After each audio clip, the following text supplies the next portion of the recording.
we are live. Ladies and gentlemen, welcome back to the Pigskin Mafia podcast. I'm your host, TJ Riddell. With this emergency pod, I realize that I've been lazy lately. So, with that being said, I've been just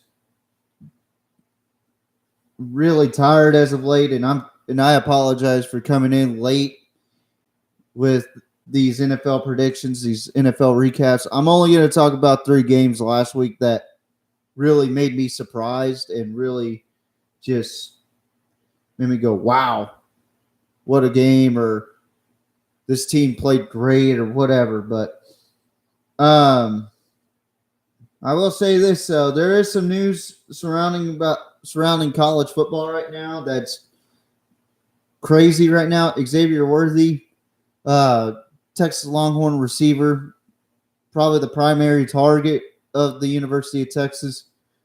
He erased everything, all Texas-based, and now is looking to transfer out of the University of Texas. Most likely spot USC. I don't have much to say about that. We'll go more in depth whenever I do my college football podcast. Luke Fickell is going to be the next head coach for Wisconsin, and another Big Ten school, Nebraska, has their next head coach in Matt Rule, former Carolina Panthers head coach. He just got fired earlier this season. Now a Nebraska Cornhusker coach.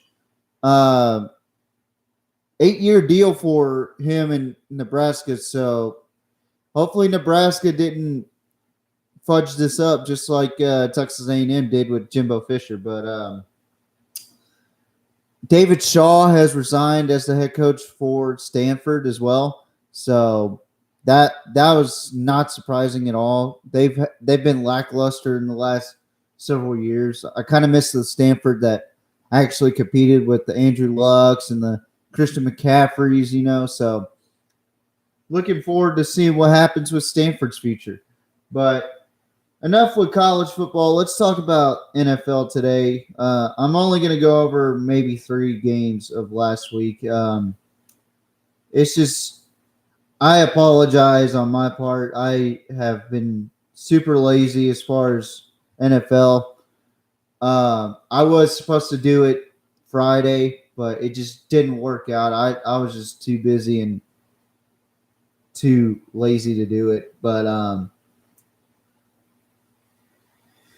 yeah, I mean, it'll be a fun podcast for sure, because I'm actually watching games live right now, and I will go over the earlier games such as the Thanksgiving games and the noon games. I won't go over these games yet until next podcast, but yeah, so right now we will talk about week 11 games. First game I'm going to talk about is the Thursday night game, the Tennessee Titans traveling over to Green Bay. I thought maybe Green Bay had a shot at bouncing back this season against the Titans this season, but Ryan Tannehill did a really good job in this game. He had 22 for 27, 333 passing yards, 2 touchdowns, and 1 interception in this game. Aaron Rodgers had 24 for 39, 227 yards, 2 touchdowns in this game. Derrick Henry, he didn't get over 100 yards, but he got 87 yards rushing with 28 carries. Not that great for Derrick Henry, but still enough to get the win. Treylon Burks has really been a factor for the Tennessee Titans. I know earlier this season I was a little bit disappointed in Treylon Burks, but he looks very good this time around.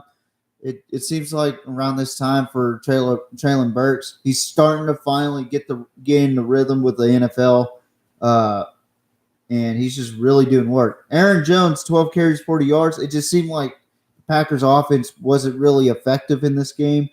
The Titans go on to win it 27-17 in a very close game, but Christian Watson has really impressed me over the last several weeks or last couple weeks against the Cowboys, and now the Titans. He only got 4 receptions for 48 yards, but he did get 2 touchdowns.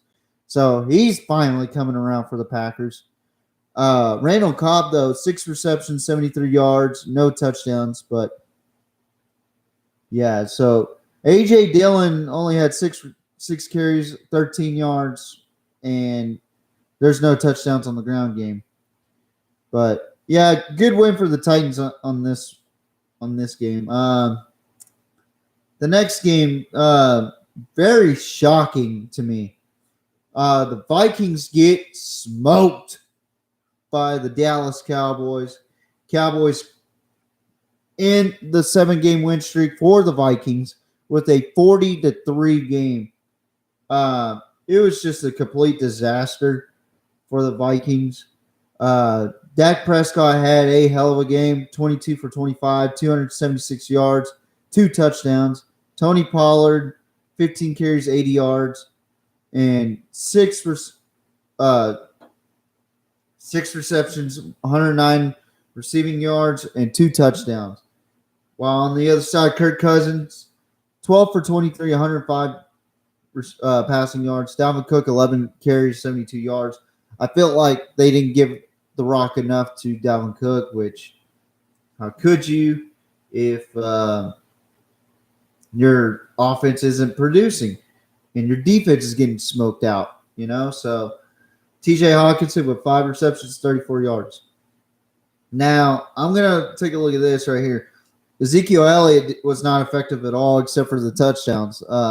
Tony Pollard did get the yards, but Zeke got the touchdowns. 15 carries, 42 yards, 2 touchdowns. And CeeDee Lamb had 5 receptions, 45 yards in this game. Noah Brown, 2 receptions, 42 yards. Michael Gallup, 3 receptions, 41 yards. So Tony Pollard had a hell of a game in this game.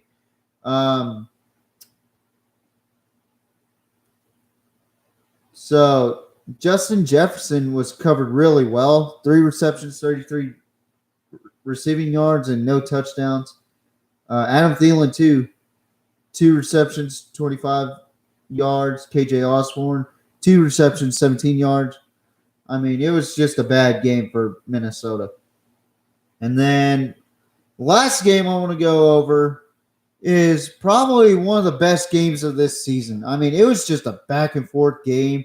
It's the Kansas City Chiefs taking the win over the Los Angeles Chargers, 30-27. I mean, it was back and fucking forth, folks. Like, in the fourth quarter, it was just exciting to watch. I haven't been super excited about an NFL game like this in quite some time. Patrick Mahomes, 20 for 34, 329 yards, 3 touchdowns. Justin Herbert, 23 for 30, 280 passing yards for 2 touchdowns and an interception. That's what killed this game was Justin Herbert threw a pass, and it was probably one of the most exciting tip drills I've ever seen.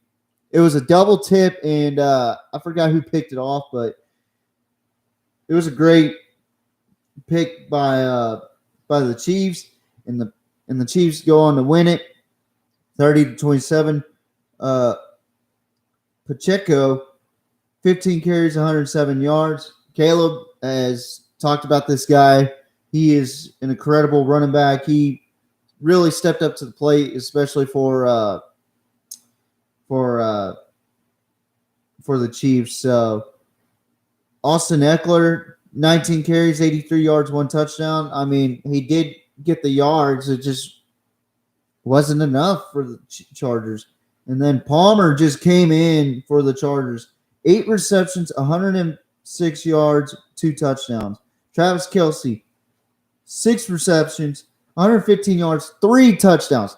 This was by far, I think this was one of his best games in his career, Travis Kelce. So, I mean, it was a fun game to watch. I was actually at the bar watching this game, and oh yeah, that's a repeating cycle.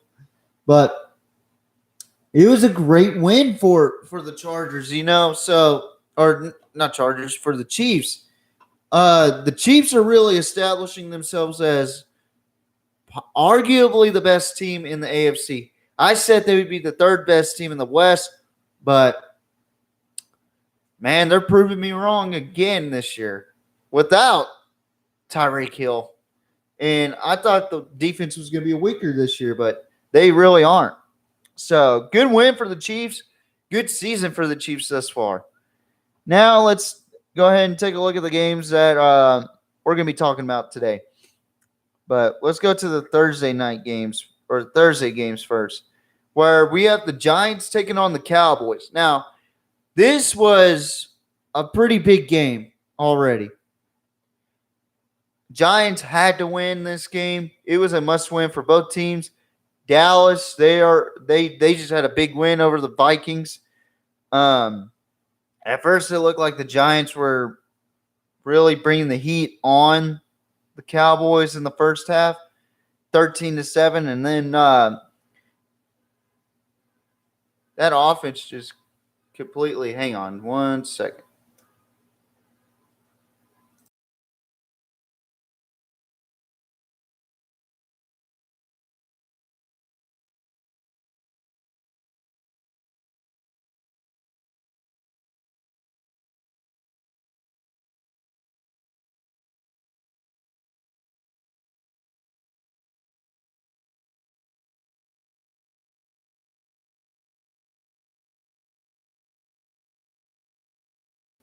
Good grief. You had somebody honking their damn horn. But anyway, as I was saying, the third quarter, the Cowboys offense really started to get things going, especially with Dalton Schultz. He had two touchdown receptions, and then Peyton Hendershot with a touchdown. Ezekiel Elliott had a touchdown earlier in this game, but then Richie James gets a touchdown reception at the end of the game, which made it 28-20. Cowboys take the victory. Me and K-Dub both picked the Cowboys in this game. I mean, it was a pretty good game for the most part. Cowboys kind of ran away with it. Dak with 21 for 30, 261 yards, 2 touchdowns, and he threw 2 sloppy interceptions. Ezekiel Elliott, 16 carries, 92 yards, 1 touchdown. He had a pretty decent game. CeeDee Lamb, 6 receptions, 106 yards receiving. And then you got Daniel Jones, 21 for 35, 228 yards, 1 touchdown. Saquon Barkley, 11 carries, 39 yards, and 1 touchdown. He wasn't really that effective in this game. Slayton, 3 receptions, 63 yards. And then let's take a look over the rest of the receivers for the Giants. Hodgins, 3 receptions, 31 yards. James, who was the most targeted in this game, 5 receptions, 41 yards, which he did get a touchdown. Saquon Barkley with 4 receptions and 13 yards. And the Giants fumbled once. But let's take a look at the Cowboys now. CeeDee Lamb got 2 rushes in this game. And he only got 11 yards. But Tony Pollard, 18 carries, 60 yards. It looks like Tony Pollard's getting more carries and yardage in each game. But Ezekiel Elliott in this game was just fueled up. I don't know what it is. Like, he shows up against NFC East teams like the Giants, Eagles, and Commanders. But he doesn't show up for the rest of the games. I just don't get it. But I wish I would see this type of Zeke instead of, the overrated, overpaid Zeke that we see. But Michael Gallup, 5 receptions, 63 yards. He made some fantastic catches in the first half. I mean, incredible catches, incredible play by Michael Gallup. Ferguson, 3 receptions, 57 yards. And then, of course, Dalton Schultz, the highlight receiver in this game, 4 receptions, 31 yards, and 2 touchdowns. And that's all I got besides Dak fumbling once. And he had 3 total turnovers, just himself. So, next game, I thought I would pick this team over the Bills. I thought I would pick the Lions because They're on a roll as of late right now. You got the Buffalo Bills who just played in Detroit against the Browns. Thought they would stay the night, stay in Detroit for a little bit, play against the Lions. And this was a fantastic game right here, guys. Another game that I actually enjoyed watching. I was actually here watching the game, and man, what a game, especially for the Lions. And it looked like the Lions were gonna send this thing into overtime, and then the Bills drive down the field, and Tyler Bass, 45-yard field goal to cap off the game, 28-25. K-Dub picked the Bills, and I picked the Lions. So this is my first loss of the week. K-Dub is 2-0 right now. Jared Allen or Josh Allen, 24 for 42, 253 passing yards, 2 touchdowns, 1 interception. Jared Goff, 23 for 37, 240 yards passing, 2 touchdowns. And then Josh Allen again, 10 carries, 78 yards, 1 touchdown. Jamal Williams, 18 carries, 66 yards, 1 touchdown. Amon St. Brown, 9 receptions, 122 yards, 1 touchdown. He had a fantastic game. And on the other side, Isaiah McKenzie also had a fantastic game. 6 receptions, 96 yards, 1 touchdown. I thought this was a slobber knocker, as the good old JR would say. I fairly enjoyed this game. I don't care what the record was. Detroit fans should not be upset about this game. This is improvement, I think. You're competing against one of the best teams in the NFL, and you almost beat them at home. Okay? Normally, I would have said Buffalo Bills by fucking 20 points in this game. With the way the Lions have been playing, my gut had to tell me, you got to pick the Lions in this. And it didn't matter what the spread was. I didn't put any spreads out. Caleb did. I just forgot to write them down for those 3 Thanksgiving games. But Lions fans have got to be thankful for Dan Campbell. He is building something special over there in Detroit. It's culture. Something that Detroit hasn't had in like 50 years. They fucked over Barry Sanders, Calvin Johnson, okay? So with the way Dan Campbell was coaching this team, this organization cannot fuck this up. And what I mean is they got to be patient and let Dan Campbell ride this through. Jim Schwartz was the best thing that they had up until this point. And Jim Schwartz didn't have a good start. They were patient with him. Be patient with Dan Campbell. And I promise you, y'all will be a playoff caliber team. Y'all are already a playoff caliber team. Y'all just got to get it together. Y'all are almost there. Y'all just need a little bit more magic on offense, a lot more magic on the defensive side. Y'all's offense is impeccable, but your defense is disgusting.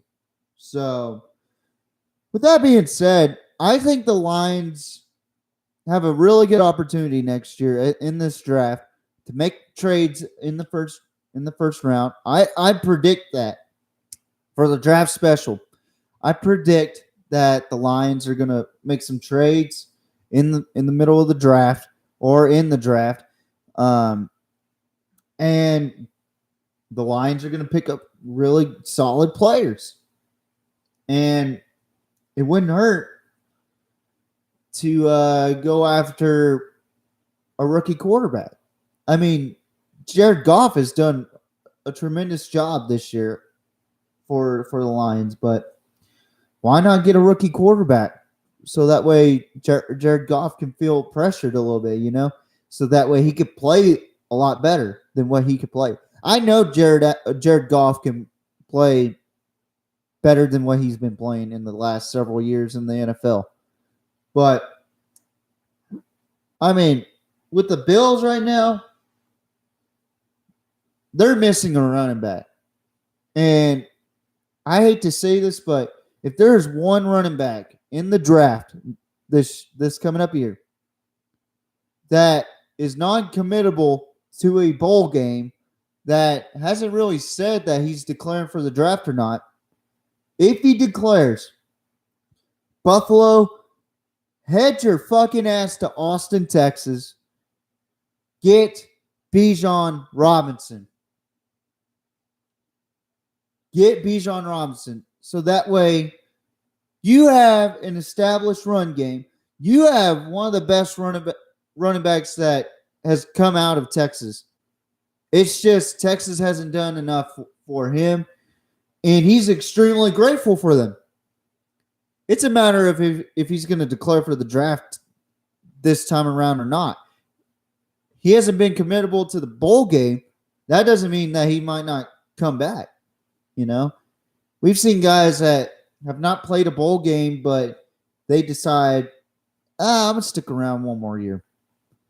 But if he decides to declare for the draft, Buffalo, get Bijan Robinson on your team. Because Josh Allen needs protection. And apparently the run game is not working out, and Josh Allen has to make plays. I don't like that for him. I think he's a fantastic talent. I think he's a phenomenal athlete. But he needs to focus more in the pocket. He needs to focus more in the pass game than he needs to run the ball. I get it. He's a beast. He's a bad motherfucker. But Buffalo, I am telling you, get Bijan Robinson in the draft. I think he'd be a phenomenal fit for you guys. Vice versa. I think Buffalo would be a phenomenal fit for Bijan. Tough crowd, tough environment to play in. And Buffalo is just like Texas, I believe. The only difference is the temperature. But what a win for Buffalo. Caleb's 2-0. I'm 1-1 thus far. Okay. Now, the last Thursday game was a Thursday night game. And the Vikings almost lost this game again very badly, but they bounced back and they won this game. I'm going to tell you guys right now, the catch by Hunter Henry that was called a no touchdown, and Patriots fans came to me and said, "How is that not a touchdown? He caught the ball." Well, here's the difference between catching the ball and having control of the ball. Okay? He did not have control whatsoever. So that was a good call by the ref, Patriots fans. I only calmed y'all down to shut y'all up. And y'all are the last fan base to complain about a bad call. Okay, what are you talking about, TJ? All right, so the AFC Championship game against the Jacksonville Jaguars. Jaguars had that game won. They were going to go to the Super Bowl. But the refs bailed y'all out in that game. Okay? I mean, the tuck rule. Deflategate. Do I really need to have a fucking list on this podcast and tell y'all how many times the refs have fucking bailed y'all out? I don't need to. I can't even count how many times on my 10 fingers and toes that y'all have been bailed out. It is insane with y'all's fan base. Y'all are the biggest crybabies in the NFL. Y'all are the biggest whiners in the NFL. Y'all are the Texas A&M Aggies fan base of the NFL. But anyway, so New England goes up 10-7. Then Greg Joseph kicks a 30-yard field goal, makes it 10-10. Then the Vikings and Patriots go back and forth with field goals. Halftime 16-16. Then Hunter Henry gets a 37-yard reception for a touchdown thrown by Mac Jones. And then right after that, a kickoff return for a touchdown by Nwangu. Kenny Nwangu makes it 23-23. And then Nick Folk kicks a 25-yard field goal. Then the fourth quarter, it was all Minnesota in this fourth quarter. They kick a field goal at 14:07, makes it 26-26. Then at 9:34, Adam Thielen gets a 15-yard reception for a touchdown, and that concludes the game. 33-26, Vikings over the crybaby Patriots. Mac Jones, 28 for 39, 382 passing yards, 2 touchdowns. Kirk Cousins, 30 for 37, 299 passing yards, 3 touchdowns, 1 interception. Kirk Chains. Unbelievable stuff. Stevenson, 7 carries, 36 yards. Dalvin Cook, 22 carries, 42 yards. It was a rough game for both running backs. I will say that. But both quarterbacks lit up the defenses. Devontae Parker, 4 receptions, 80 yards. Justin Jefferson, 9 receptions, 139 receiving yards, and 1 touchdown. He hit the team gritty when he scored. It was awesome. It was awesome to watch. But it was a close game throughout the game, and the Vikings rebounded from that 40-3 loss to the Cowboys and competed against a very tough New England Patriots team. Now, I don't get why Patriots fans complain about, oh, that's a bad call by the refs. It's been happening ever since Brady left. It's like they're spoiled. They are a spoiled fan base, and I can't say that enough.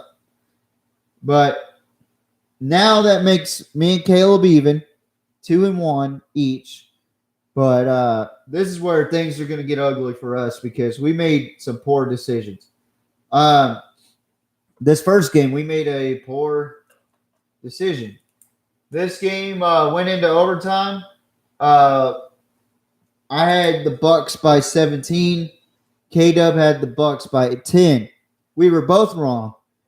The Browns proved us wrong again. 23-17 in overtime. Down goes the Bucks. Down goes Tom Brady.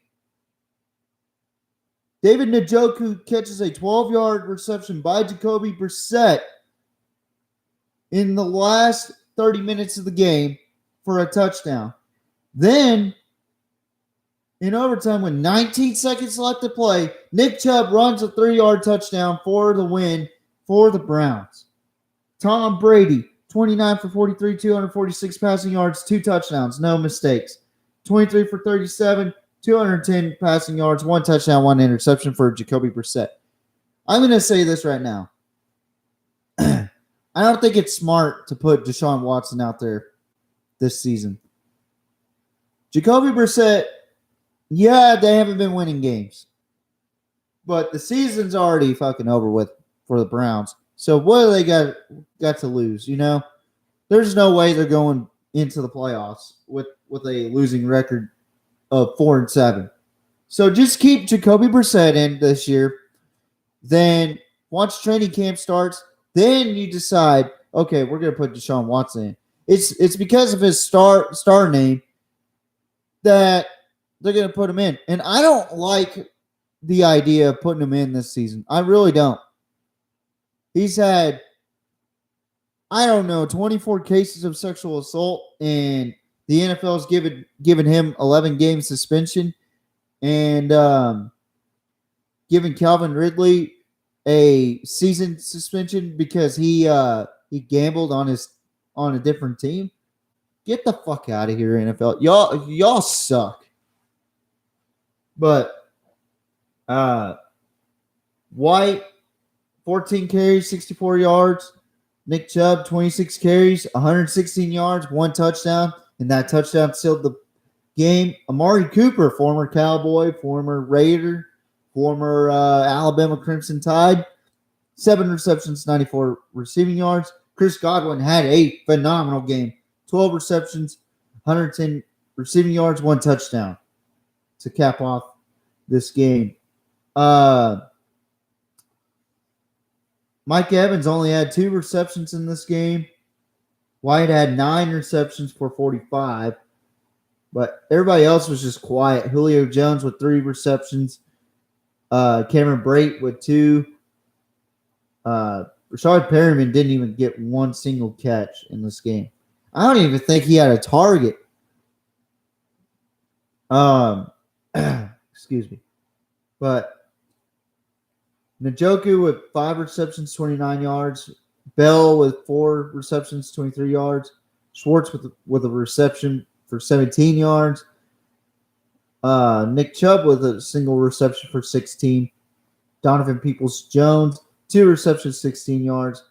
Bryant with 2 receptions, 9 yards, and 1 reception by Kareem Hunt for 6 yards. Good win by the Browns. Next game, we both got this wrong again. K-Dub and I got the Titans. I said Titans by 3. K-Dub said Titans by 7.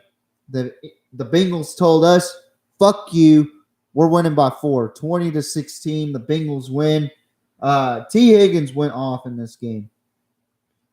Joey B, 22 for 37, 270 yards, 1 touchdown. Ryan Tannehill, 22 for 34, 291 yards. Derrick Henry, 17 carries, 38 yards. Samaje Perine, 17 carries, 58 yards, 1 touchdown. T. Higgins, 7 receptions, 114 yards, 1 touchdown. Derrick Henry, though, 3 receptions, 79 yards.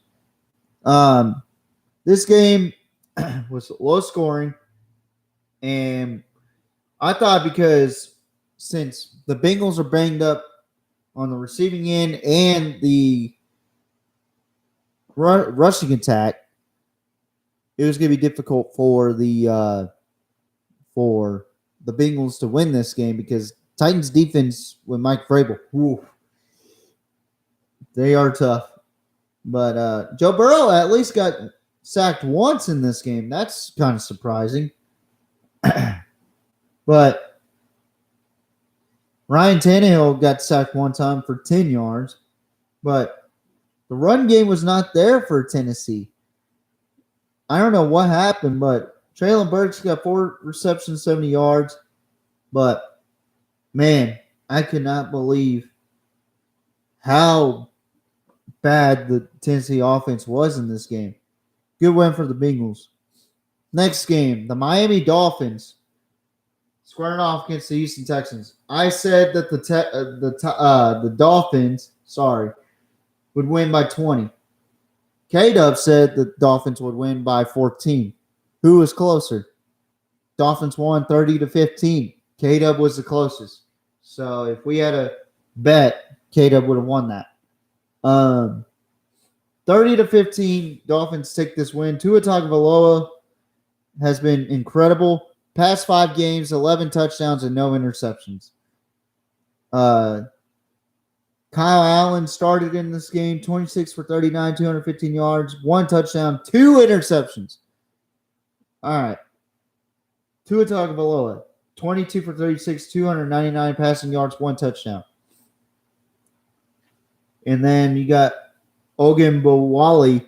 Goodness gracious. I can't say their name for shit. 4 carries, 14 yards, 1 touchdown. He was the only rushing touchdown. Wilson Jr., 13 carries, 39 yards, 1 touchdown.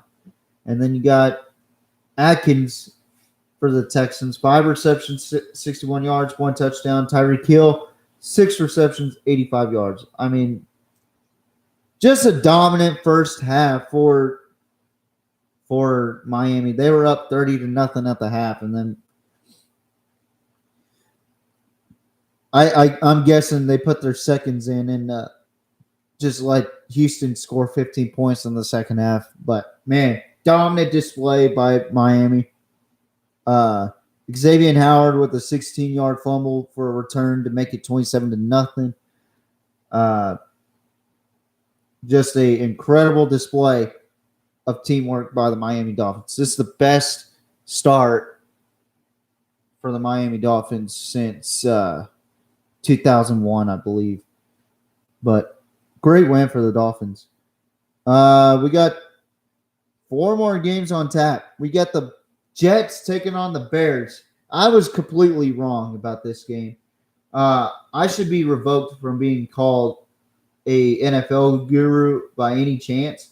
I said the Bears would be playing close in this game by 3. K-Dub got the Jets by 7. Caleb was wrong about the spread, but Caleb was right about the team that he picked. The Jets win 31-10.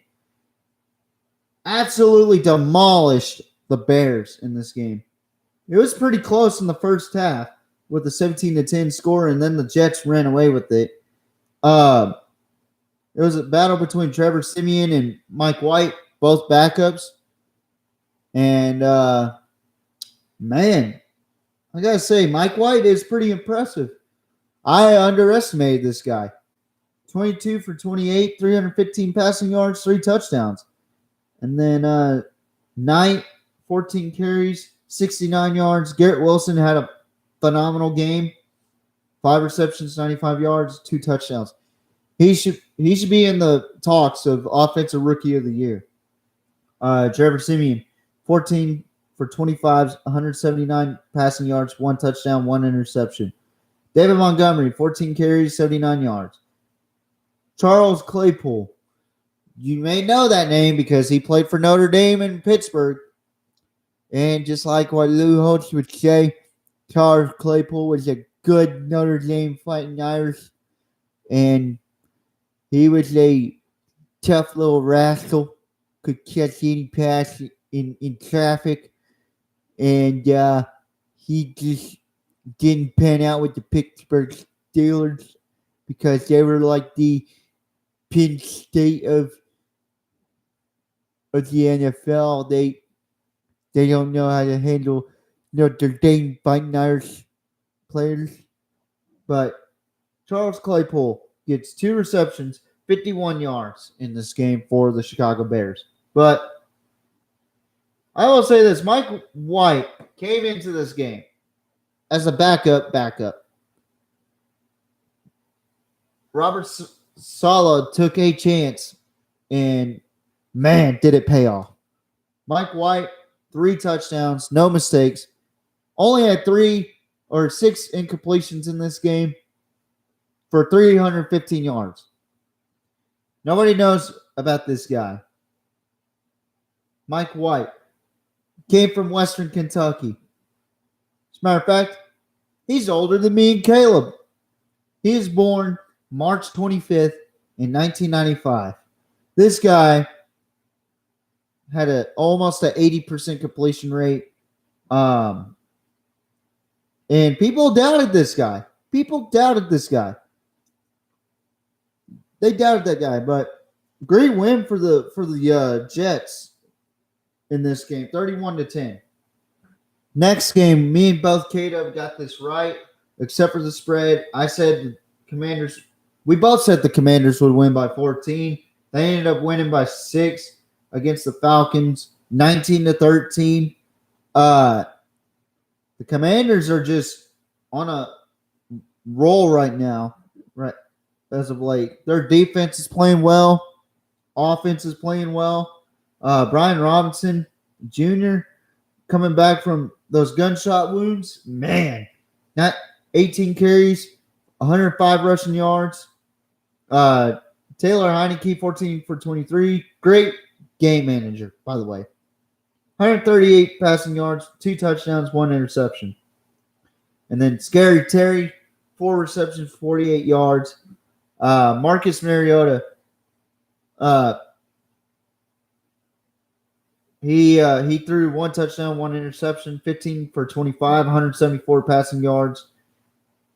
Uh, Algier, former BYU Cougar, 11 carries, 54 yards. And then Zacchaeus, 5 receptions, 91 yards. And great win for the Commanders. They have been on a roll as of late.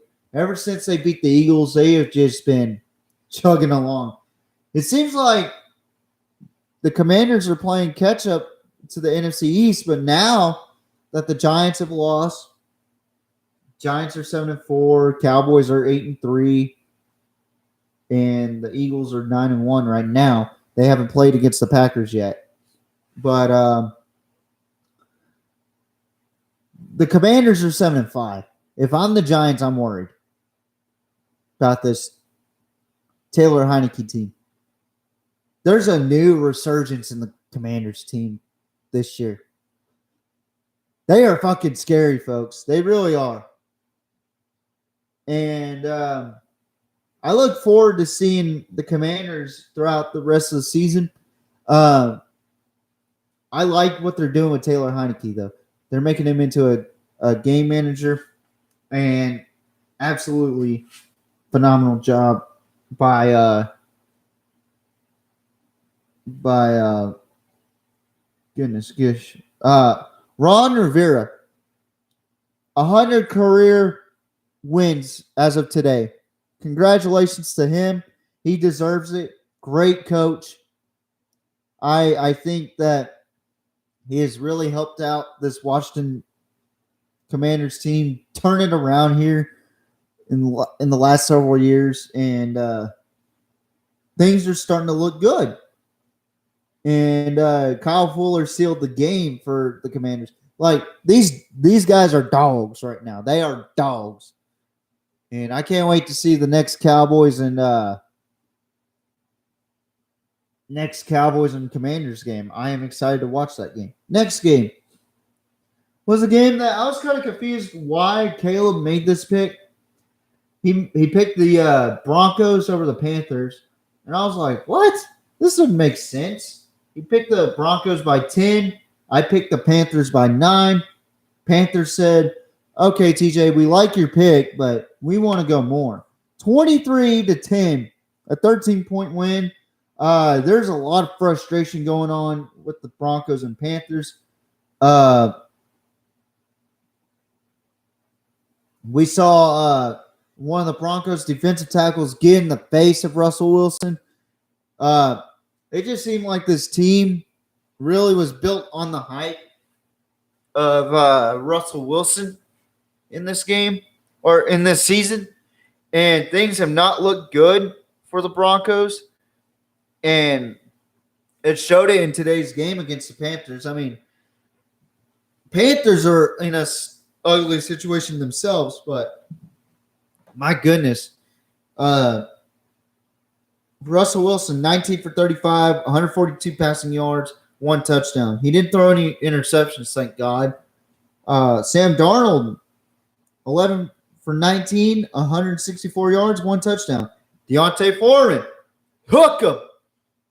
24 carries, 113 rushing yards.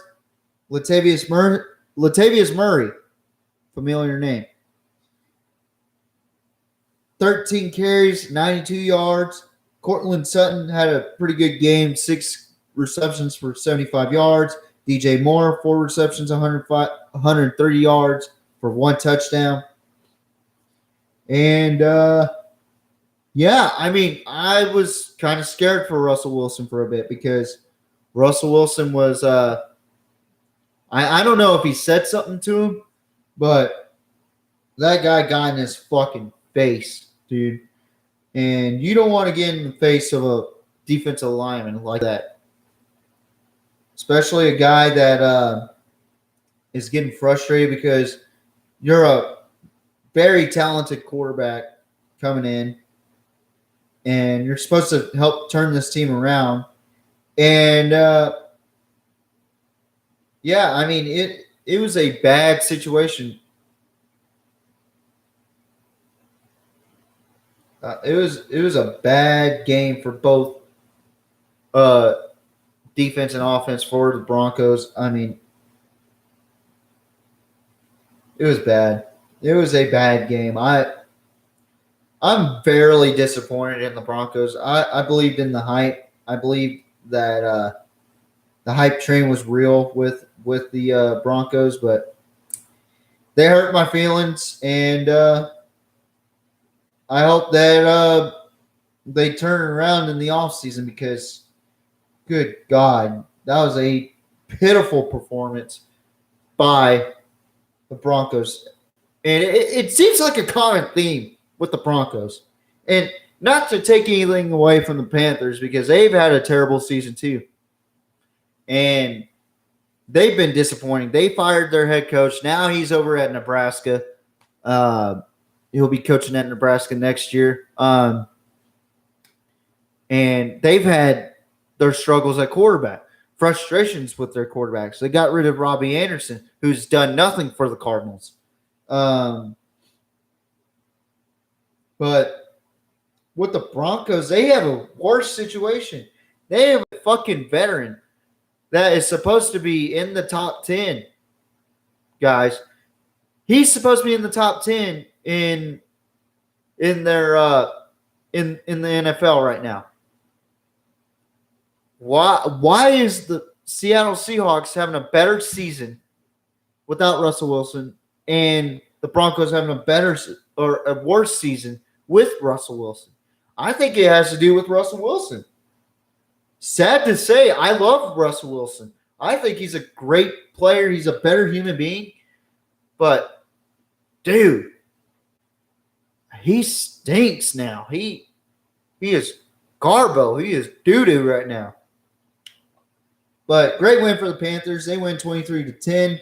Last game I will cover for today that happened earlier, which was fucking crazy. Possibly the greatest comeback of this season. The Jacksonville Jaguars. Duval.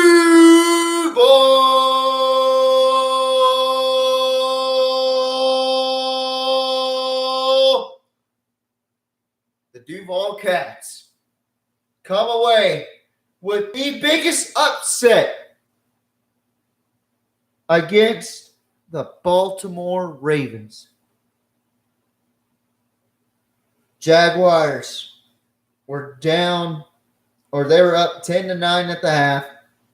Then Baltimore started rolling along. They scored 19-10 in the fourth quarter with Gus Edwards. Then Jamal Agnew gets a reception from Trevor Lawrence, makes it 19-7. Then Riley Patterson comes in and kicks a field goal within 4 minutes and 19 seconds. Then Lamar Jackson, after a bomb, a 65-yard bomb, he throws another touchdown pass to Josh Oliver and then completes a 2-point conversion to his main target, Mark Andrews. Makes it 27-20.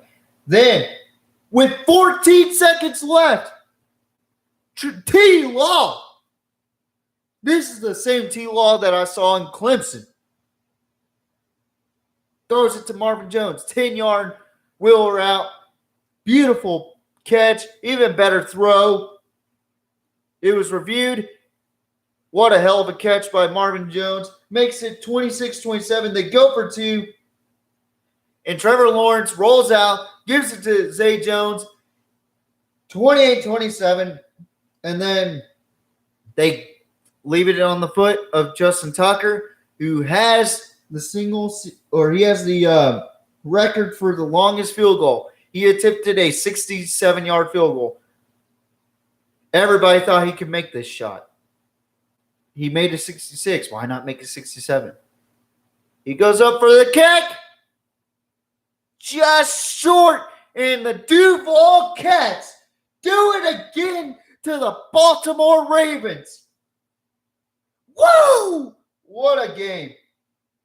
Lamar Jackson, 16 for 32, 254 passing yards, 1 touchdown. Trevor Lawrence, 29 for 37, 321 passing yards, 3 touchdowns.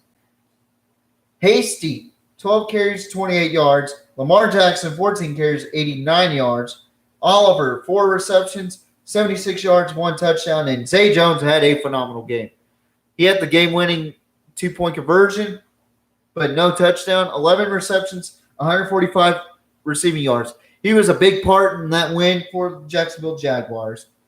But, man, what a win for Jacksonville, man. That was a much-needed win. I don't think they'll make it to the playoffs. But if they do, it's because of momentum off of this game. I mean, this is by far T-Law's best game in his career, I think. And he's proven the doubters wrong that maybe Jacksonville should have drafted someone else. Blah, blah, blah. No, fuck you. T-Law is for real. You just got to give him players. You got to give him key components. You got to give him a good offensive line. And look what happened. Yeah, he was sacked 4 times. But he only had 8 incompletions out of 37 attempts. That is fucking amazing. Against a very tough Baltimore defense, too. Man, what a game. What a game to witness. I saw the last few minutes of that game. I'm actually on Game Day Live right now, watching games right now being played. But it was awesome to see Jacksonville win in that fashion. And it's that TikTok that Baltimore has right now of that Philadelphia Eagles fan. I don't remember his name. But he goes, "We cannot beat this. We cannot beat this motherfucking team." That is Baltimore with Jacksonville. I actually had Baltimore winning by 14. Caleb was a little bit more lenient towards Jacksonville. He put 10 for Baltimore. But, boy, were we wrong in this game. 28-27, Jacksonville Jaguars take the victory. Congratulations to the Duval Cats. Now,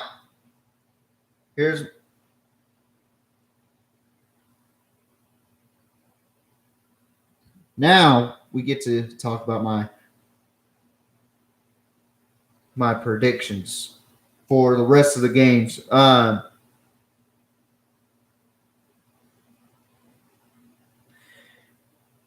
Now, as I'm watching the games, I'm not going to tell you the score because I feel like it's unfair to you guys. You are watching the game. Nobody wants to fucking hear about me saying, well, the score is yada, yada, yada this team and yada, yada that team.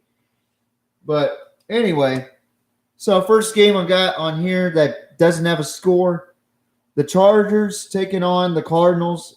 I picked the Chargers to win by 6, and Caleb wasn't lenient towards the Cardinals. He's got the Chargers by 14. Next game, we kind of split this up. Caleb's got the Raiders over the Seahawks by 3. I got the Seahawks by 10. Next game is the Rams taking on the Chiefs at the Chiefs. And Caleb's got the Chiefs by 7. I got the Chiefs by 17. Next game, we got the Saints at the 49ers. We both got the 49ers, but Caleb's more lenient towards the Saints. He's got the 49ers by 7. I got the 49ers by 14. Then we got our Sunday night game where the Packers are traveling to Philadelphia. We both got the Eagles. Me and Caleb. We got the Eagles winning by 10. So this last game, Monday night game, we got the Pittsburgh Steelers traveling to Indianapolis to take on the interim head coach, Jeff Saturday, and the Indianapolis Colts. I got the Colts by 9. K-Dub's got the Colts by 14. And that concludes today's podcast. I apologize again for being late, and I had to make this a little shorter because there's not a whole lot of time because I'm also watching games as I'm podcasting. So yeah, be sure to tune in next week Tuesday as I talk about college football, and I'm gonna try to sneak in NFL with it. If not, Sunday's gonna have to be it because I got work Wednesday through Saturday. So I thank you guys for watching tonight on such short notice. Jesus Christ. But yeah. Yeah, thank you so much for the support. Thank you for guys that watch this shit because it helps build our credibility. Oh man, that was what the fuck? I'm sorry. I just watched a hard hit on Alvin Kamara. But just a fantastic fan base that we have. It's a small fan base, but we're extremely thankful for you guys. We really are. And I'm speaking from the heart of K-Dub and myself. So thank you for watching. I wish I could put SGF Kirk's theme song on here today, but I just didn't have enough time. I did it on short notice, and we'll do it again Thursday. And for you guys that love South Texas football or Texas high school football, tune in to the Gridiron 64 podcast. I am the co-host on there. I will be on this Monday talking about it. So let's go. We are the cream of the crop of all football podcasting. We are the PMP. Thank you for tuning in tonight. Whoever tuned in, whoever decides to tune in later, thank you for watching. And please leave a like, subscribe, and if you want, hit that notification bell for more information on us coming on. And yeah, I really appreciate you guys watching this video. It'll be on Facebook shortly. But I plan on doing more stuff with the PMP after this season. So stay tuned. And goodbye. And good night. Bang. Ta-ta for now.